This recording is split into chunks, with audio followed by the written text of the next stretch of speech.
ইংরেজরা এদেশ ছেড়ে চলে গেছে ঠিকই, কিন্তু তাদের আমলে সেই রাজকীয় স্বাদ আর ঐতিহ্য আজও একটুকু বদলায়নি। আজও কলকাতার এই ঠিকানায় স্বাদ আর আভিজাত্য হাত ধরাধরি করে চলে। নমস্কার বন্ধুরা, আমি প্রলয়, আমি আপনাদের বন্ধু। আজ আমি আপনাদের নিয়ে এসেছি কলকাতার সেই বিখ্যাত হেরিটেজ আস্তানায়, যা দীর্ঘ 221 বছর ধরে শহরবাসীকে নবাবের সাথে মাতিয়ে রেখেছেন।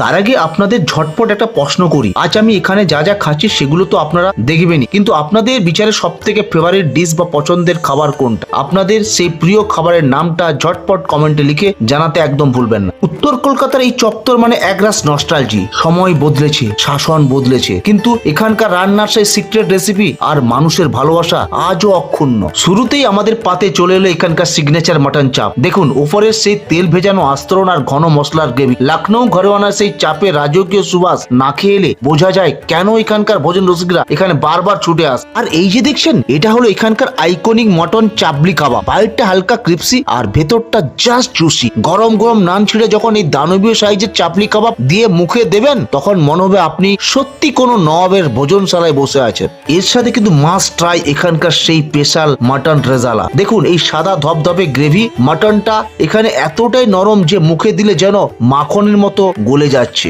নানের সাথে এই রেজালা আর চাবলি কাবাবের কম্বিনেশনটা এক কথায় অনবদ্য। কলকাতার এই আভিজাত্য আর স্বাদের মেলবন্ধন যারা এখনো ট্রাই করেননি, তারা সত্যি বড় কিছু মিস করেছেন। ভিডিওটা ভালো লাগলে প্রচুর শেয়ার করে আর আপনাদের সেই পছন্দের খাবারের কথা কমেন্টে লিখতে ভুলবেন না। দেখা হচ্ছে পরের ভিডিওতে পরের কোনো খাবারের সন্ধানে। ভালো থাকবেন, টাটা।